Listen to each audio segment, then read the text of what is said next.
Good evening, friends, everybody here and those who are joining us on the internet. As Ember said, this is the last series of this program that has two titles, The Living Path or The Secret Path.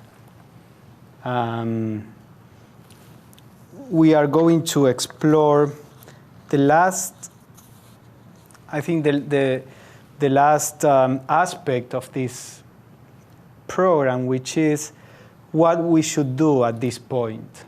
We have seen the idea or talked about the idea of these enlightened beings who have reached the aim of the human evolution.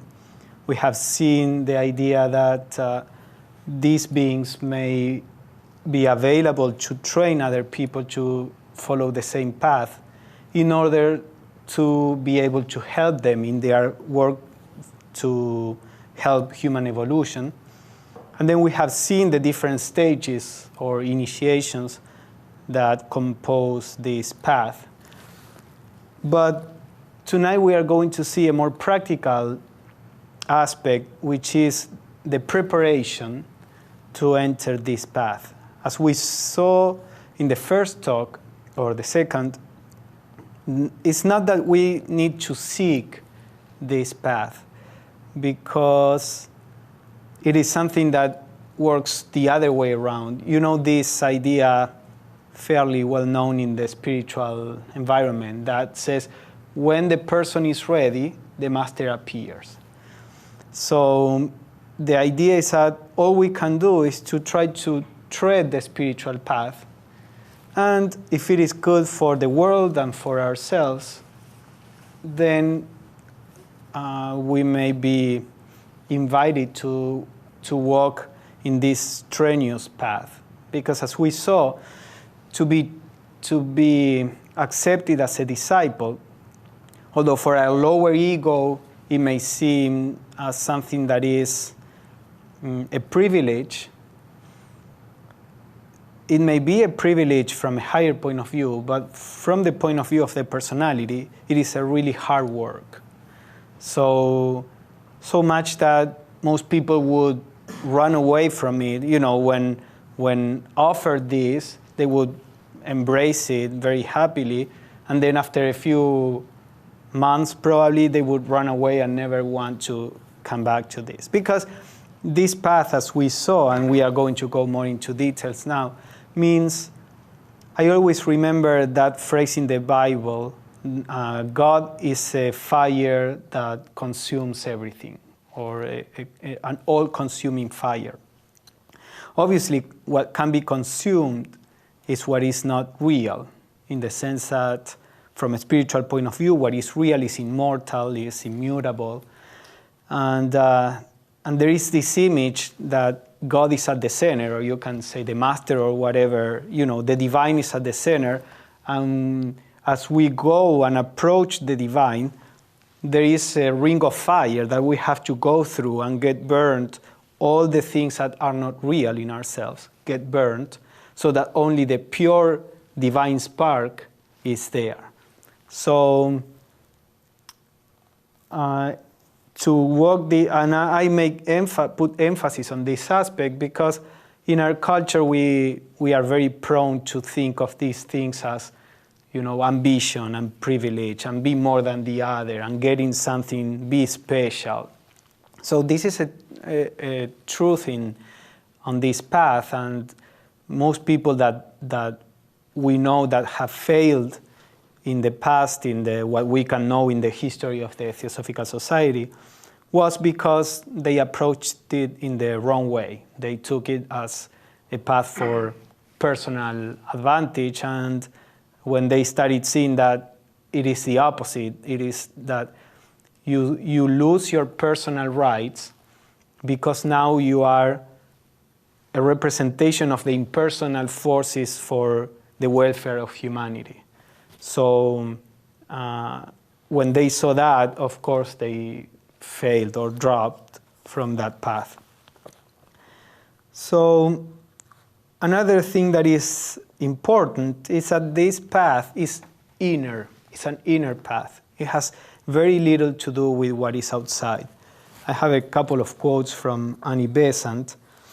And the idea is that what essentially changes is how we do things, not what we do. Of course, if we are doing something that involves harm to other people or even to animals, that may need to change. But for the most part, people who are interested in spirituality, this is what in Buddhism they call the right means of livelihood. So for the most part, people who are in the spiritual path, they try to choose a job that doesn't harm, people or animals in a direct way, at least. And so for the most part, the change is an inner change. And you can be whatever you are. You can be a householder, you can be a scientist, you can be a teacher, you can work digging holes on the street and still be treading the path, because it has nothing to do with your external life. So Annie Besant, in the book In the Outer Court, which is a very, very interesting book, I recommend it, and much of the talk today is based on some points that she makes in that book. She says, no matter that many things that you have done or you have to do are trivial, it is the way of doing them and not the things that are done that makes the training which results in discipleship, not the particular kind of work that you have to do in the world, but the way that you do it, in the mind, the kind of mind that you bring to it, the forces with which you execute it, the training that you gain from it. This is what is important.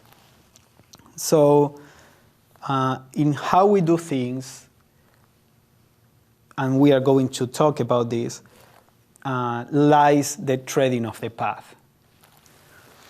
So the first important aspect, and I mentioned a little about this, is the motivation, why we would want to enter in this path.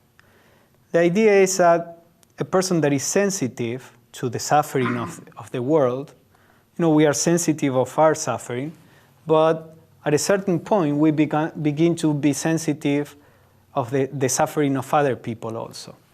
As long as we are completely self-absorbed, we are still far away from this path. But little by little, we begin to be concerned with the suffering of other people. Not necessarily, it depends on the kind of character that each person has. Some of them get involved in trying to produce a social change. Some others don't. But there is, in the aspirant, this feeling that there is something wrong with the world, that something needs to be changed. So that person may try to change things in different ways, in their family, or as I said, through social movements, or through teaching. But if the person thinks about, the world, the situations, if try to reflect about life, soon that person will discover that no matter how much we can help externally, the root of the problems are in the hearts and minds of people. Because the politicians, we have resources for everybody to be happy on a physical level. There is no question about that. It's not that we don't have enough resources on Earth. The problem is that the politicians, they are trying to get, if not things for themselves, for their country, exploiting other countries so that we can have more easily accessible iPads and other people cannot get rice to eat, and or that the church or that whatever institution or organization, they have their invested interest, and that even if we work in an organization that is sincere, the poor people or the oppressed, they keep being generated by the system. So at a certain point, the person discovers this is not the way, although it is good to help on the external level, because whoever you help, you are helping. There is this story about walking on a beach, and then there was a starfish, you say, on the sand. There were many of them, and there was a person throwing them back to the sea. But there were thousands of them. So somebody asked, why do you do it? You won't be able to get all the starfish into the sea. And he said, well, but the ones that I do get into the sea, they are saved. So even if I cannot do it for everybody or every one of them, I'm doing it for some. So if we help a person, we help that person. But if we want to, at the same time, to try to produce a deeper change, which usually takes longer, far longer, then we have to start looking into the cause of the problem. And in the theosophical view and many other views, it is said that in the same way that there is a common atmosphere, let's say, and if I pollute the atmosphere here in the US, the whole atmosphere is going to be polluted, not only the one here, because we share a common atmosphere. So in the same way, if there is a common mind, if we pollute the mind, we are polluting the mind of the whole humanity. If we purify it, we are purifying the mind of the whole humanity. This idea was expressed in different ways, like saying if there were a critical mass of people that can radically change, that would produce a change or help the whole humanity change. It would be easier for them. And we can see it when we cannot change another person, that each one of us is an individual, but when the conditions are right, it is easier for people to work on the right path. So if a child is born in a family that has moral values, it's easier for that person to grow as a moral individual. You can never tell. It may happen that person, because the person has his or her own maturity, that is far better or far worse than the family. But generally speaking, if we change the environment, then it would be easier for the souls to be more spiritual. So there is the idea that if I can change myself, then that changes the whole world a little. And if more and more people do their work and change themselves, then there can be a change at the level of our minds and hearts, which are the ones that then apply politics and economics and this and that. So the idea of the need to change in this view comes not so much from the idea I want to reach nirvana or heaven or liberation, and I don't care about the rest of the people. I'll go to a forest and just get out of here, get rid of this. That's not the theosophical view. Actually, it is said you can do that, but the kind of liberation that you can get, and I don't go into this too much because it's a complex subject, but it's like a transitory liberation. If you cut off all desires with the world, you don't incarnate again because there is no desire that is bringing you back. But since you didn't realize the unity with all mankind, which in the theosophical view is the reality, then after some cycles, evolutionary cycles, you are dragged back on Earth. So your liberation was, partial. And it is said that many of the ascetic people, that they go away and they try to break the wheel of reincarnation in the Hindu view or the Buddhist view, they are in this state. And after all, they are not helping anybody. It's like you are in a family, you are the mother or the father, and there are problems in your house, and then you say, okay, I'm out of here. You take care of yourself. So the enlightened people, they really feel, well, yeah, this is a mess, but I'm here to try to help, not just to escape. So this is why one of the Mahatmas in the theosophical view, he's known under the name Moria. He wrote a letter to an early member, and he said there are hundreds of thousands of fakirs, sannyasis, and sadhus. These are all names of different ascetics from India or Buddhist, Hindu, or some Muslims, leading the most pure lives, and yet, being as they are on the path of error, never had an opportunity to meet, see, or even hear of us. So the master says they are on the path of error. He doesn't say what that means. I think that what he means is that they are in the path of error in the sense that they are trying to escape from the world instead of trying to help the world. So they may follow their path, but the master will never get close to these people. Because as we said, the idea of a master of the wisdom to contact a person is only for that person to be trained and help the world. That's why they are investing that time and energy in training a person, so that this person can become a helper. Otherwise, that person can follow his or her own spiritual path or path of growth, and they are not going to communicate with them, which is fine also. You know, like my point is that we need to understand that the masters and the occult path is something that it's a particular function in nature. It's for people to be trained to help the world. And it's not something that everybody has to go through. So the idea is that the motivation to enter in this path is to try to help the world. Now, some people say, oh yeah, sure, if I become a disciple and I develop wisdom and power, then I will help. Well, it doesn't work that way. We have to help with whatever means we have now, because the other is just an idea or an excuse. If we are helping in whatever situation our life puts us, you know, in your family, trying to raise your kids in the right way, which is usually far harder than the normal way, because you go against the whole mass of our culture that goes in a different way, you are doing service.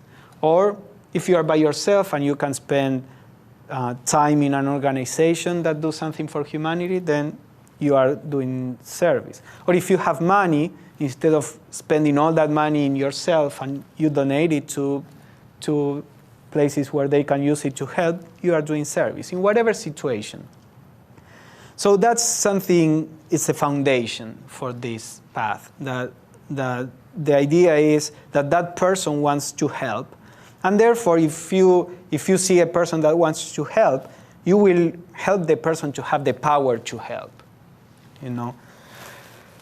So this is where the need for the self-transformation comes, because the masters say that before a person is ready to be trained, that person has to get to the point where they did everything they could do by themselves in this self-transformation, in this self-training. This is why sometimes I mention the difference between the theosophical view of the masters and other views.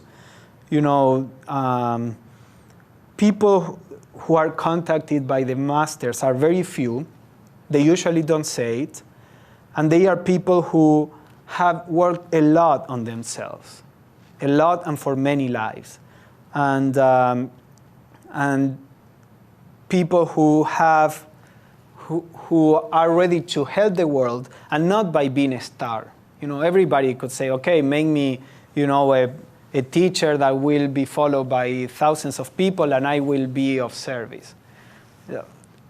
Usually, if you are followed by thousands of people, you are not saying the truth, you know, generally speaking, because you are saying what people want to hear. You know, I can start saying what people want to hear, and then more people will come. But that's what happens with the theosophical approach.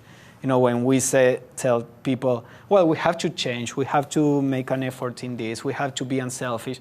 They say, oh no, I want to go to this place where they tell me how to get more for myself, you know, more of this, more of that. But anyways, the idea is that these people are people who, in an impersonal way, in whatever position life put them, they may not be known at all by the world. They are genuinely trying to help. So this process of when these people did everything they could, then a master, and they are ready, then a master can come and say, okay, now you know you need help. Now you did everything you could, and they will help with the training. So this self-transformation, this preparation, implies working on several aspects of ourselves. Now you have, you have the 10 commandments, and you can take them in two ways. One way is like a set of rules that you have to adjust to. Or the other is, this is how a person that perceives truth behaves. So if you want to perceive truth, you have this pattern of conduct that has to flourish in yourself. So for example, a person that is following or pursuing truth cannot be engaged in lying and cheating, and that's obvious. So one commandment would say, do not lie, do not try to get things from others, by cheating or whatever. So what you have to do is to say, okay, I will work on my tendencies to lie. I will try to discover why I do this. I will try to discover why truth is important. So you start working on that, and then the truthfulness will naturally flourish out of your work. Now, if you take it just as a commandment from somebody, then usually what happens is that what you try to do is to adjust your external behavior and not so much your inner behavior. And we are going to see this. So all these descriptions are not rules that you have to adjust to, but they are descriptions of this is what a more enlightened consciousness, or how a more enlightened consciousness perceives the world, people, life. So try to get close to this. This is your guide, it's like a map. So as I said, I'm going to touch upon some points that Annie Besant makes in her book, In the Outer Court. And I think it's a very good guide. There are many explanations of this. They are all different approaches. And then as you practice this, you begin to see things in your own way that may or may not match with what other people wrote. But generally speaking, I think this is a very universal exposition. So she talks first about the need for purification. The idea is that there is a higher nature, the truth is inside of all of us. Actually, we are the truth. It's not that we are something, the truth is inside. Our real self is the truth, and then in its process of expressing through the world, it assumes or it takes on certain things that, from a certain point of view, we could say are not the essence of that self. I already explained all this in previous series, but the idea, of a physical body, an emotional body, a mental body, so that we can express through thinking, feeling, acting, but that the problem is that these vehicles of consciousness, they have their own life, their own tendencies. As I explained, when I say I like this kind of food, in the theosophical view, the way it is explained is your body likes this kind of food. Your body has certain tendencies. It is restless or lazy. It likes this kind of weather, this kind of food. We are identified with the body and we say, I like this, or I don't like that. But it is the consciousness of the body that has these tendencies. The same with the emotions. We say, I'm irritable, or I'm peaceful, or I'm this, I'm that.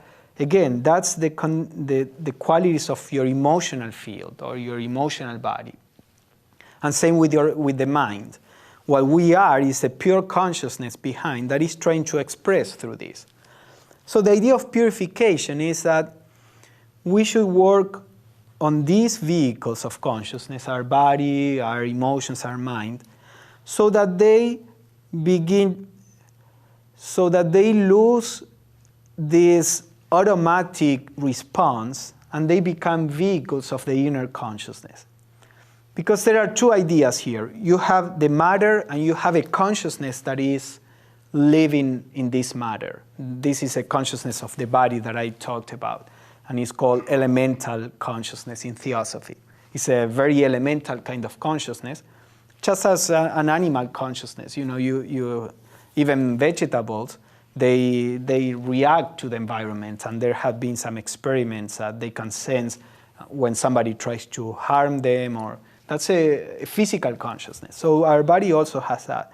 But the idea is that that consciousness can be tamed, if you want to see it in that way, just as you tame a horse. The horse has his own consciousness, and he will try to do whatever he wants until you tame it, and then you can use it as a vehicle. And then you will lead the horse where you want to go, not where the horse wants to go. So in the same way, we can work on our physical body, emotional and mental body, so that they are expressions of the real in ourselves, and not that the real is dragged to what the vehicles of consciousness want. So the process of purification implies this, implies to tame the vehicles of consciousness. So it's not really working at the level of consciousness, this particular stage. It's working on the vehicles of expression. In the early theosophical literature, they used to talk about to have an allegiance with the higher self, or with the real in ourselves. This is the decision that one makes, okay, I will try to follow what is higher in me and not what is lower in me. So when there is a conflict, our personal vehicles, they want revenge, they want to hit back, they want, we know, just it's the animal nature in us. That's perfectly natural. Now, we can tame those vehicles so that they can express in a non-destructive way. Because in an animal, it's natural. That's the stage of evolution that they are living, and that is necessary. The human evolution implies not to act like animals. Some people say, well, animals is nature, and if animals do this, why? Well, because there is a process of evolution. We are not supposed to act as animals. We have a mind, so therefore we are supposed to act as human beings.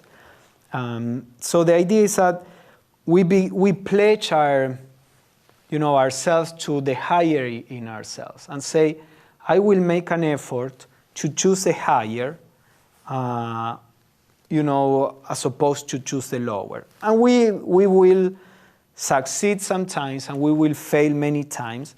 But as in any training, little by little, we are going to be able to follow the higher in ourselves. So this implies a lot of things, and we are going to see some of them. But the idea is that this part of the training is more of a letting go than an acquiring something.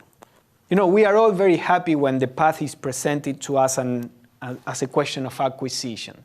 I will become wiser. We will have more virtues. I will be more good, have more goodness than anybody. That is appealing.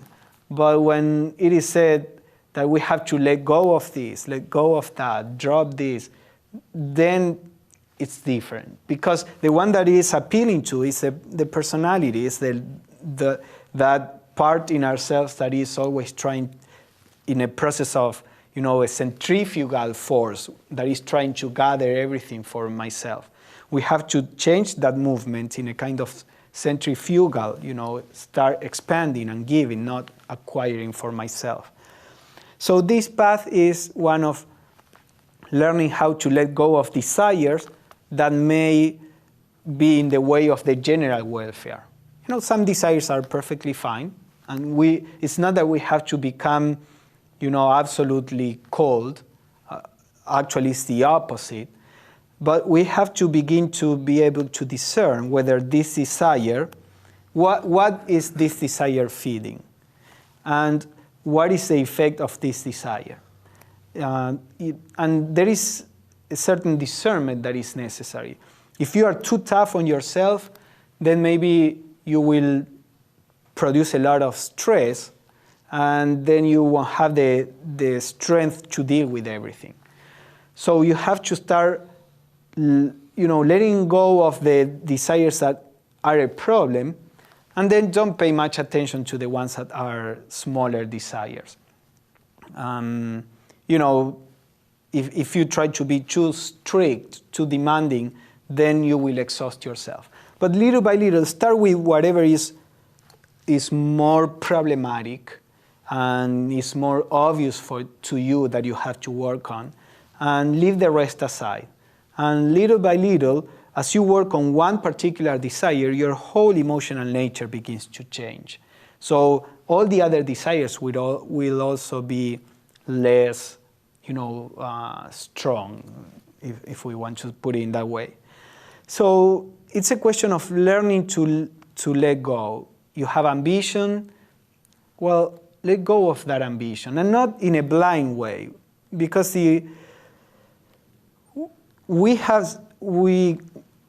I don't think the desires cling to us. We cling to the desire, and we don't know it, because there is something in us that is making us cling to that. So we have to realize, to see. It's like if we have many arms, and one of our arms is clinging to something, but we don't see it. We don't even know that that arm is there. We don't want to cling to something, but we don't see that arm. So when we become aware of that, then we let go, and then that grip, is released. So at the level of consciousness, when there is a desire, it's not very intelligent just to try to repress it, because as psychology knows, it always comes back in a different way. You have to discover, to be aware why you are clinging to this. So it requires a lot of self-observation. Observe your desire. Observe yourself in being frustrated when you cannot get it. Observe yourself in being satisfied when you get it, the object of your desire. Try to see why you depend on it. Try to see how you were before getting the object of desire and how you are afterwards. For example, an easy example is with a piece of cake. Suppose you don't want to eat the piece of cake for any reason. It's not healthy, or you don't want to put on weight, or whatever reason. You have this craving. So if you really have this craving, okay, watch your movement and your experience of eating the cake, and watch it before, during, and after. And you will see that after eating the cake, it's not that you taste the cake, for 3 hours or 10 hours, that your craving may be gone. You taste it for a minute, and afterwards, you are just in the same position that at the beginning, but the craving is gone. Now, if you start watching how that craving works, and how before and after, objectively speaking, you are in the same situation, you are not keep tasting the cake, then you may begin to have a certain control and say, this will last a minute, it will be gone, and it may not be worth it. So that's an example of how we can work on a particular desire in whatever in your life you want to work on, through observation and not just blind repression. But it is important to start working on our desires so that two things happen. Our emotional nature begins with all this work. The craving of our emotional nature diminishes. It has to do with these elementals. There is a consciousness, emotional consciousness, that craves a lot, and there is another kind of emotional consciousness that is like pure, if we want to call it in that way, that doesn't crave so much. So what you are doing is that by working on yourself, you are producing this change in the elemental consciousness of your emotional body. So at a certain point, desires are not a big problem in your life. You will have some desires, and you will see if it is harmless, that's fine. If it produces a problem, then it's easy for you just to drop it. But of course, all this happens gradually as you work on this. So to work on the purification of desires is something important, not only on the physical level, as I said, the cake, but also on an intellectual level. are craving for knowledge for the sake of being wise, not because if I know more, and not knowledge at the level of information, but if I realize better things, then I can discover what is true and what is false. That is fine. But there is a craving for knowledge, incorporate information so I know more. I feel larger, I feel it's a self-aggrandizement thing. So we have to work and let go of the desire for knowledge in that sense. The desire for spiritual growth. The desire for spiritual growth, which at a certain point is very good. You have a person that has an ambition to have more cars, a bigger house, and at a certain point, that person realizes, after all, this doesn't make me happier, and starts working on the spiritual field, pretty much usually with the same ambition. Now he wants to have more knowledge, wants to have more virtues. During the shift, that is the spiritual ambition is good. I mean, it's helping him to change the object of desire, which, one object keeps you tied more strongly to the physical, and the other object, the spiritual object of desire, it helps you be less dragged to the physical. But at this point that we are talking about, a person that is ready or is working on himself or herself to become ready to be a disciple, we have to even let go of the spiritual desire, because after all, it's an ambition. And in Light on the Path, a very interesting philosophical book, it is said, kill out the ambition, but growth as those who, or work as those who have ambition, and grow unconsciously. It's not that we don't have to grow, but there is a growth that happens when we try to work with what is right now, without thinking of the path ahead and how good I am, or how close I am to be a disciple, or how better from other people. It's a mental question. We can work with whatever is here without any further thought of any kind of career, spiritual career that we have to make, or we can take this path of initiations as another object of ambition. So this is also part of the kind of desires we have to first become aware of, then see, understand all its working, and then let go of. Then in this process of purification, there is also another important aspect, that is, when you are in this path, you will see that many times to kill something is far easier than to transform something. But what it's required is not to kill what we see that is an obstacle, is to transform it. To kill something is pretty much what an ascetic person does when he goes to the mountain, the desert, or the forest. Kill desire. Just stop desiring things. So remove your eyes from anything that can be a temptation. Traditionally, for male monks, they cannot touch women or even look at women, or don't look at the environment. If it is, don't let yourself feel the pleasure of watching a beautiful environment, or don't sleep on nice sheets. That's something sensual. So the idea is to remove yourself completely from any object of desire and try to kill the desire. Now that is, even though many may think that is hard, that is far more, easier than transforming the desire. Because, for example, there is a situation and you are affected by that situation. Now, you will see that putting a barrier and saying, you know what, I don't care about this. I don't care about this. That's the end of it. It's far easier than caring about something and yet acting in the right way.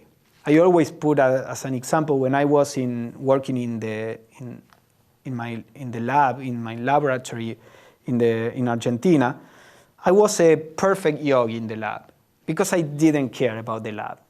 So people would go through all these conflicts, the conflicts that are born from you caring about what you are doing, and they would get into these fights. And I was a perfect yogi because I really didn't care about the lab. But then in the TS, in the society that I really cared, then I would do similar things to what they did in the lab. Yeah, and I would get into trouble because I wanted to change people or to change things or the same that they wanted to do because they care about that. So, it's easier to cut yourself off, but it's more difficult to remain engaged with the world, with people, with relationships, and yet learn how to do it without falling into or self-centered attitudes or fear or ambition and all that. But unfortunately, in this path, what we need is to transform, not to kill. And there are some examples that Besan gives. But also, there is another. I'll tell you some of those examples. They are good. But there is also another problem that as a person grows, it begins to develop things that seem to be flaws. But they are actually virtues in seed, a virtue that is not put in order. For example, you have a person that is very easygoing, and this person gets well with any person and is able to work with everybody and this and that may seem perfectly fine. And then you have this other person that is passionate, that has an idea things should be done in this way, and it's difficult to work with that person because that person wants to do things in this way. So naturally one would think, the other kind of character, the easygoing, is better than this one. But it may not be the case, and many times it's not the case, because if this person is easygoing, just because, as I said, more or less with the lab, that person doesn't have any particular aim, doesn't want to produce anything, it's just there, and to do this is fine for that person, to do that other thing is fine, that person is not proactive, then that shows a lack of a virtue that has to be developed. That is the ability to do things, to care about things, to try to help things move in the right direction. So as a person develops this, the first thing that happens is that produces this harmony around. Because, as soon as you have your idea about what is right and what is wrong, then you will want people to do what you think is right. The other person that doesn't have any particular idea about right and wrong, then doesn't have that problem. But the person that cares about what is right, how things should be done, and then that person may have conflict with the environment.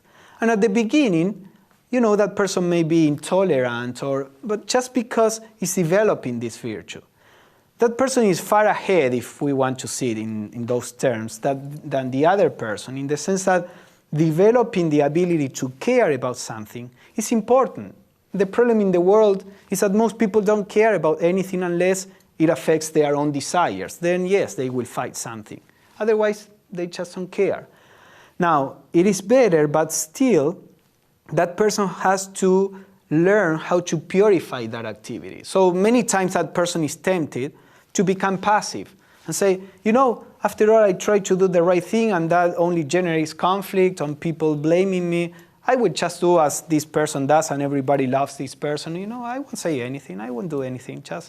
That would be to go back or to try to cut off. What we really need is say, okay, how do I transform this virtue that is in seed into a more purified virtue. So you start working on yourself and seeing why you react to things, trying to see what things are really fundamental and in what other things you can be flexible and, go more with the flow. It's a lot of work, but eventually you get to a person that is able to help the world and produce changes when it is necessary and in the way that it is necessary. These kind of people that have a lot of energy usually think that it is their job to change everything around. And I remember having this thought many times, and here and there I fall in the same thinking. But then one realizes that there are situations where life puts you clearly in a position where you have to help producing a change in things that may depend on you, or sometimes it's very clear. The rest of the time, you have to cooperate, and cooperate with the right aspect of the situation and let go of the wrong aspect.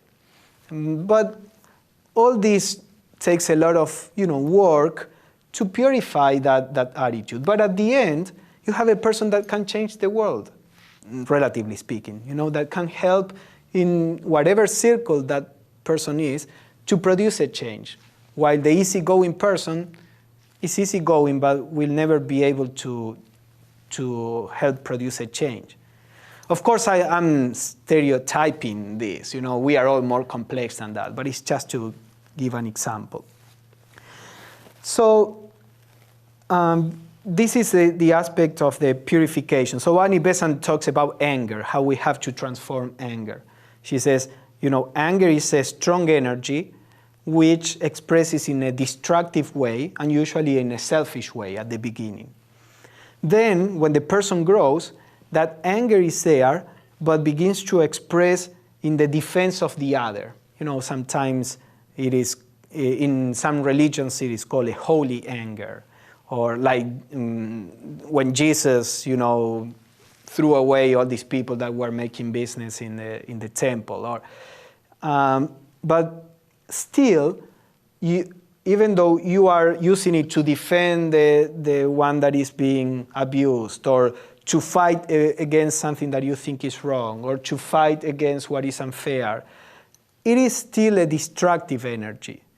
So what you have to do is to begin to work on this so that you can purify that energy. And you have this strong energy, but now without the destructive aspect. Now, sometimes, in the sense that, usually the first stage is to hate the sinner. You hate the sin and the sinner.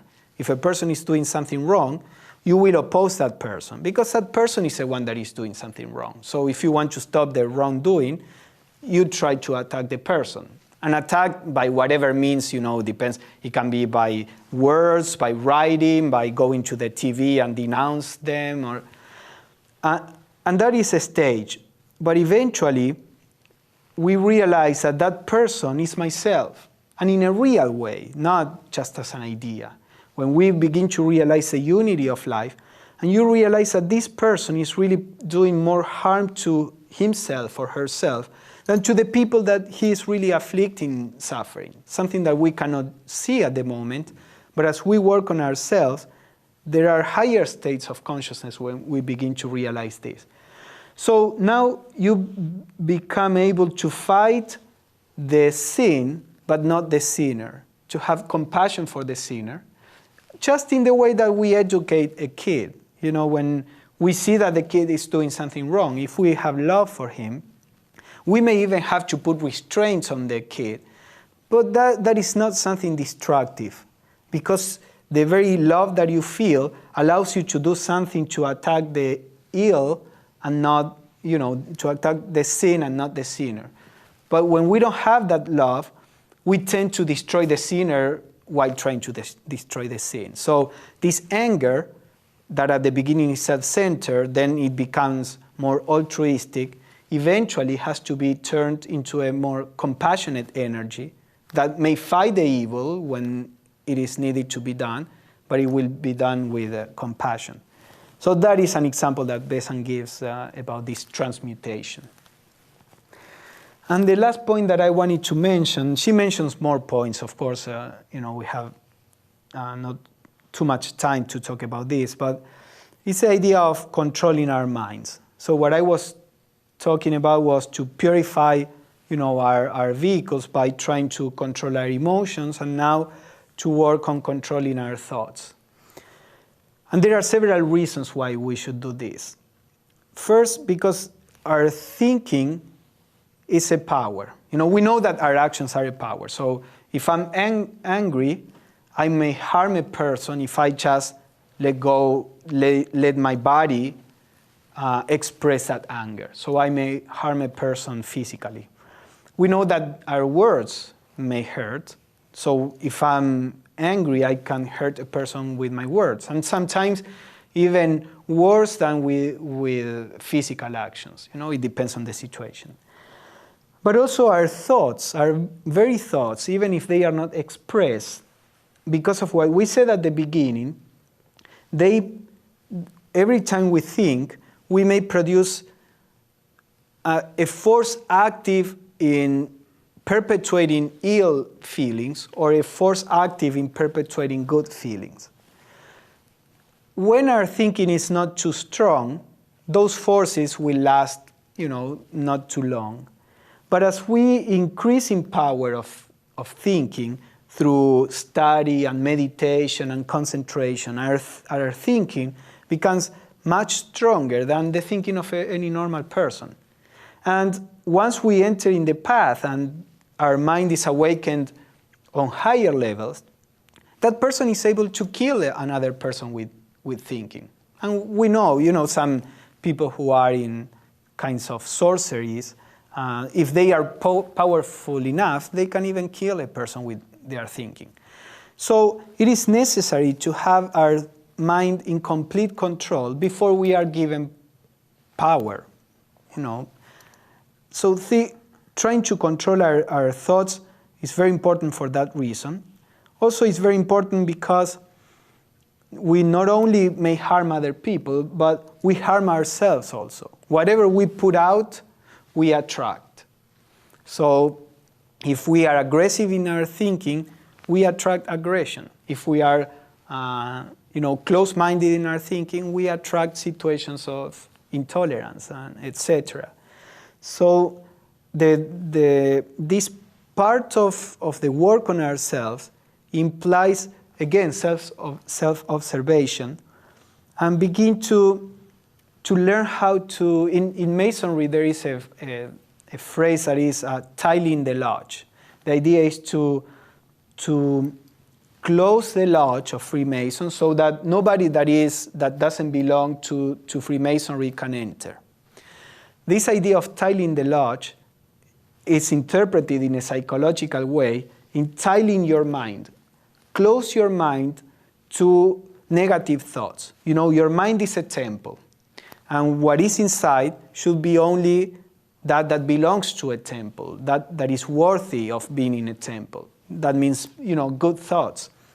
So we should tile our mind so that negative thoughts don't come in. Because when they come in and we entertain them, we are giving them our life, our energy, and we put them out stronger than before. Now, this is a long process that, we little by little we learn how to do. To me, it is important that we don't develop any sense of guilt, because this may produce the idea of, I'm having negative thoughts, and then you feel guilty about that, and you think you are harming other people. Well, at this stage, yes, we may harm, but the harm that we can do is not too bad. So it is at this moment where we have to start training ourselves in this. So one way how to start, having this control over what enters in our minds. One thing is try to drop all situations where you engage in a kind of gossip. That we don't know what to talk about, and we start talking about other people, whether it is a famous actor or our neighbor, or if you observe this, the gossiping is just because we don't know what to talk about.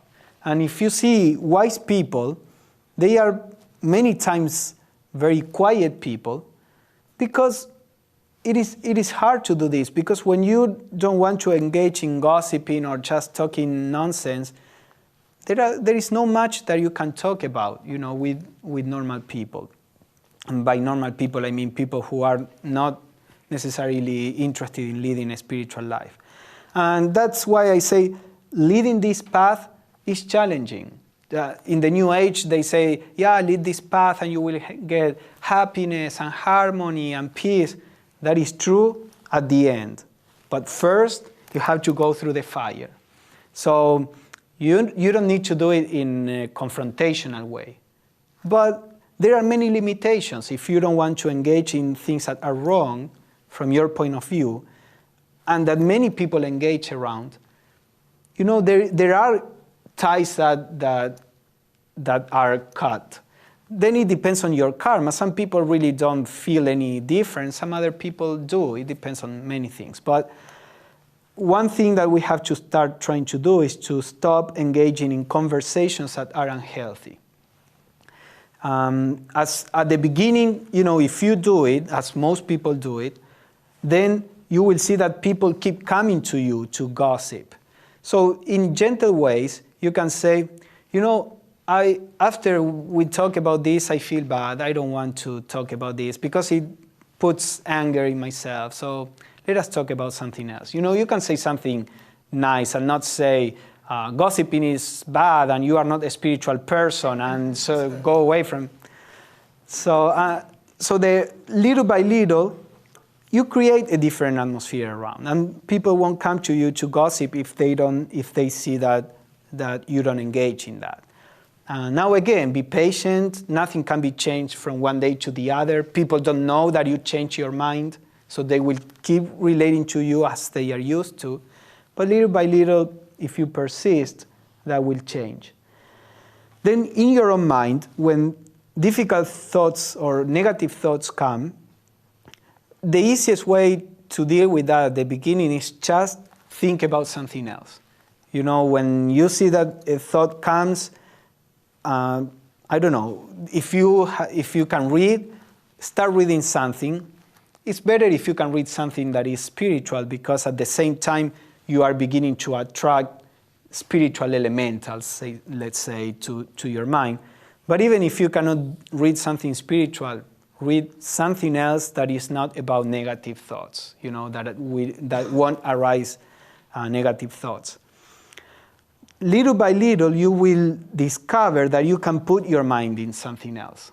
So you will develop this ability of simply closing your mind to that. You discover that you are about to begin to think about something negative, and say, it's useless. Drop it. And you can drop it. After you train yourself in this, you will see that controlling the mind in this way is far easier than controlling the emotions, and far easier than controlling the body. The mind, at the beginning, it seems a hell, but thoughts are like very subtle, and once you get a hold of it, it's easier to change your mind to look at other things. But along with this, there has to be self-observation. When there is a thinking that is repetitive, then it's not just a passing thought. There is a pattern there. So begin to watch it without trying to control it, and see where this comes from. What are you hurt about? Write it down if you want, or begin to pay attention to it, because if something is a pattern, there is a root in yourself. There are two kinds of thinking. One that there is something in yourself, and another kind of thinking that is just floating, because everybody's producing thought and comes into our mind, and if we are not aware, we begin to reproduce that thought. Somebody has a thought of anger about their mother-in-law, and it comes to you, and you don't know that woman, but the thought of anger comes to you, and you will start thinking of somebody else that makes you angry. So this thinking comes from the outside, so you can shut your mind to that. But if there is a pattern, then you need to do something else and start, watching it. And in that way, you will begin to be able to tile your mind, to close the mind to what is unworthy. So that's more or less what I think, that by learning how to work on our emotions, our mind, and our general purification. I didn't talk much about the physical discipline, because some people, may feel may be more sensitive to this. In the theosophical literature, it is usually recommended not to eat meat, besides the fact of that we make animals suffer.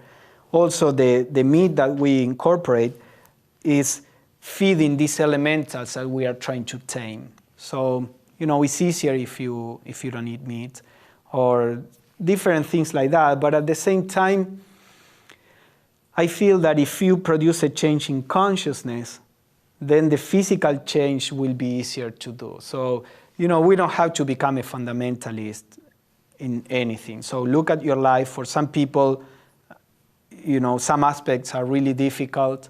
If you are sincere, start working on some other aspects, and then that deeper clarity that you get there will help you to see what you have to do in some other aspects of your life. So I was saying the purification, the control of our emotions, and the control of our mind, I think are the basic tools that will allow us to produce a transformation in ourselves.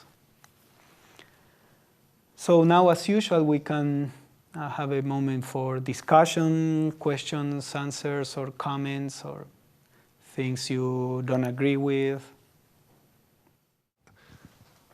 If I got this right, you were perfectly happy in the lab, minding your own business. And then you felt the urge to come here and tell people how to live. Is that what's going on? The idea is that what is required from us, it's easier. There are two paths. The path of where you are self-centered, and you can cut yourself off from relationships or from this and from that, and then you are peaceful because you put yourself in a crystal ball. Or the more challenging one is to engage with the world and yet learn how to relate to the world in a different way. There is this saying, be in the world, but not of the world. In the sense, be in the world, but be not part of the world of ambition and aggression and this and that.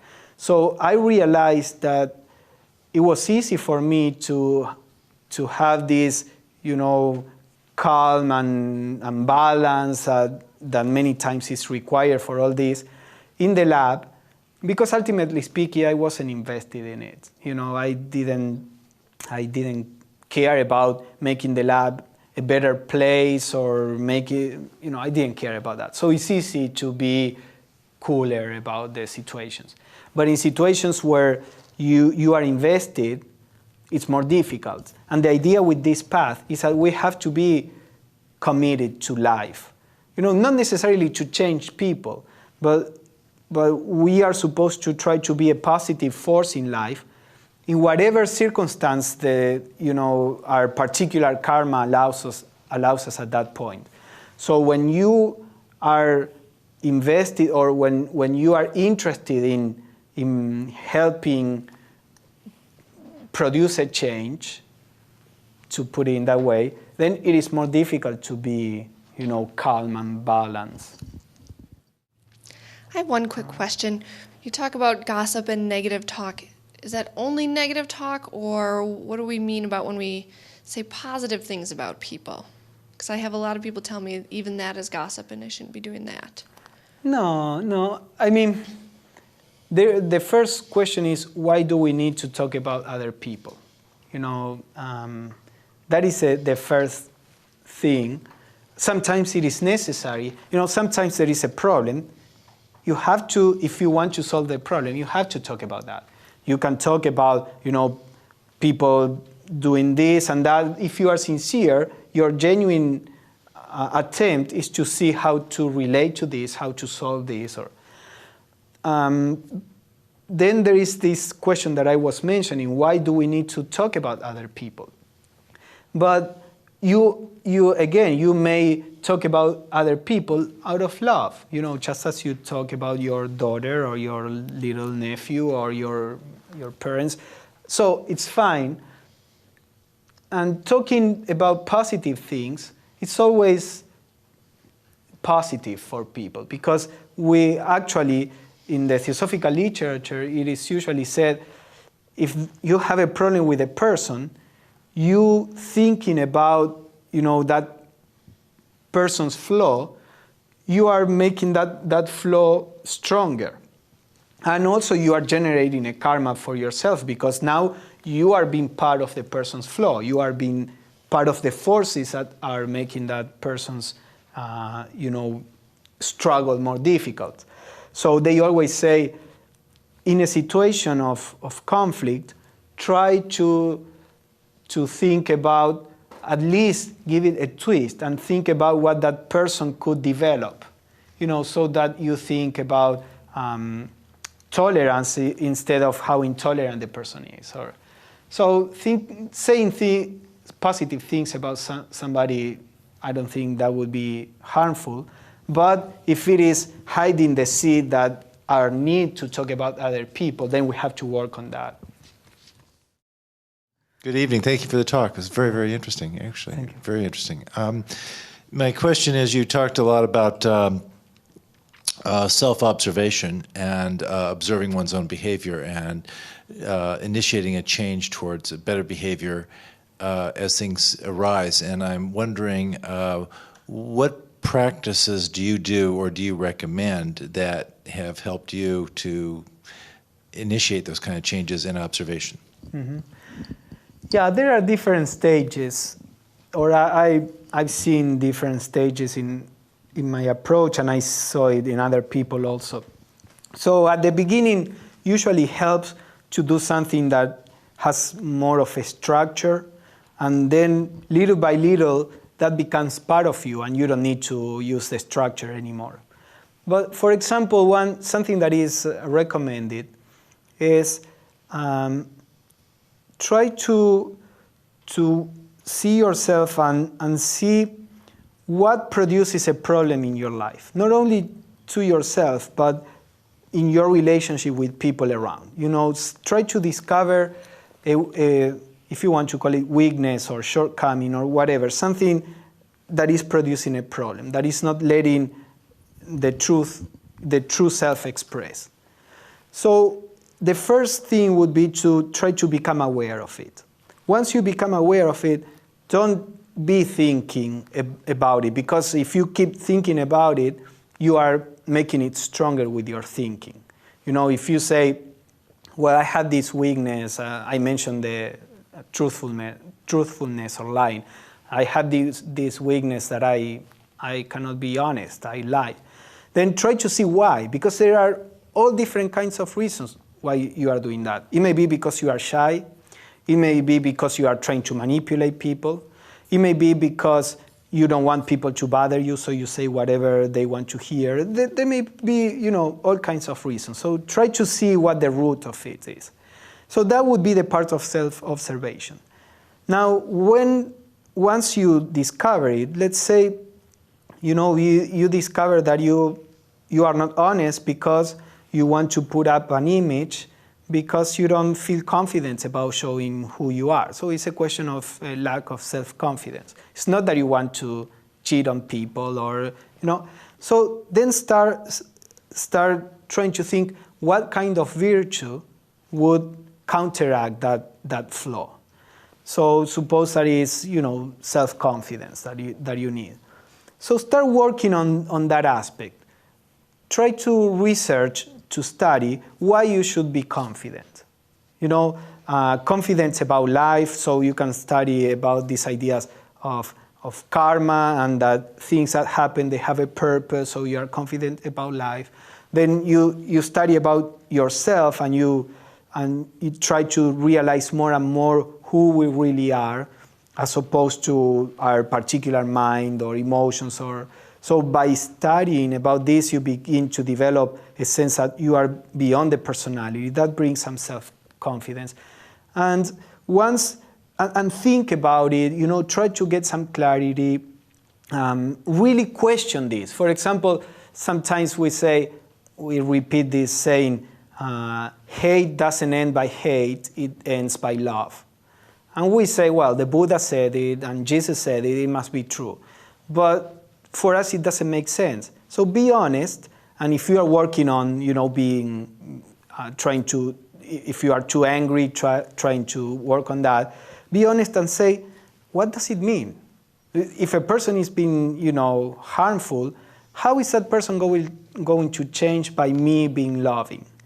Or at what level this is going to work? What does it imply? What happens on me if I'm loving? A real thinking, meditating on it, so that you get clarity. Because when you get clarity, then you have the strength to practice it.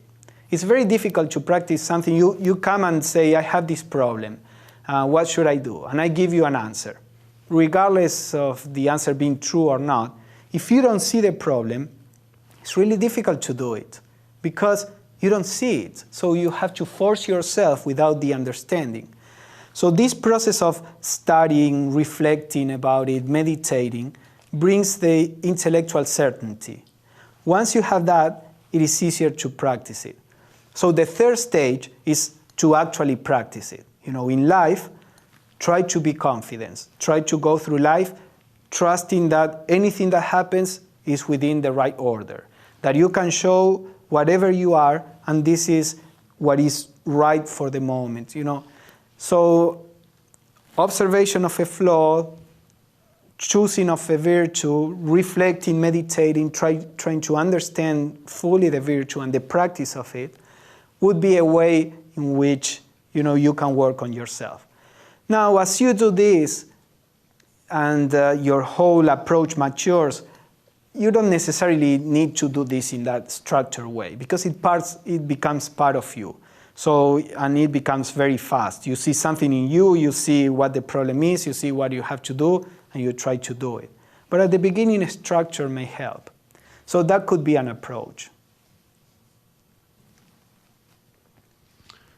You may have answered some of this, but Isabella writes that it's hard to control or observe a situation producing overwhelming feelings of anger or fear. What would be the best way to deal with such a situation from a spiritual point of view? Don't start by those situations because those are very difficult. I mean, sometimes you have to because there is a crisis and either you solve it or, there is a problem. But I would recommend not to start by those situations. If you work on, if you say, okay, I will work on the question of lying. Well, don't start when your boss is asking you if you did something. Start by simpler things. And then as you develop more understanding, more strength, you can expand that to the different areas of your life. And you will have the strength and the understanding to work on the most difficult things. Many times when we talk about something, the mind automatically goes to the extreme. We talk about detachment, and people don't think their attachment to this TV show or to this magazine. They think of their attachment to their husband or to their son. Well, those are big things. Start with we have plenty of little things to start with, and then you will understand what it means in more complex situations. But if you are in a situation that is really difficult and that produces a lot of anxiety, it depends how much of anxiety it produces. If you can, observe this anxiety, go to your room and let go of any kind of control, inward control, and let the anxiety flourish and watch it. Watch it as you watch a movie, or as if somebody were telling you all this. And let your mind say whatever the mind wants. Because this person is so unfair, and I wish this person would die, or whatever. Don't be scared, because the elemental will say all that. So don't be scared. Just watch all the anxiety, and if you are able to watch it without being dragged into it and losing your awareness, that very watching will begin to heal, to produce a healing, will begin to produce a certain order. Now, if you can't, you need to use more intellectual means. So you may, when you are meditating, there is a technique of meditation where you imagine yourself in that situation, and you watch all the anxiety, and you imagine yourself doing the right thing. As you do it more and more, then when you are in the situation, there is like a pathway that is open there for you to make an effort to act in that way. So that is a meditation that every day, suppose there is a person that is very, very irritating. Well, you can meditate on visualizing yourself with this person and this person being irritating, and you responding with love or patience. And if you do it constantly, eventually, you develop the ability to do it. But if even that is difficult, what I would say is try to find an understanding of the situation, how the situation, no matter how much suffering it is producing, how that situation is part of a higher order. Something that intellectually justifies the situation so that it doesn't produce anxiety. Justifies in the sense of you can understand it from a different perspective, and that may help. So it depends on many things, what the situation is and your tendencies. Or some people are more devotional and they just surrender. So put this at the feet of the Master or Jesus and say, I have to go through this. I have to bear my cross. I'll do it for you if you are a Christian. Or, some people find this surrender an attitude that helps. So there are many tools, but it depends on how we are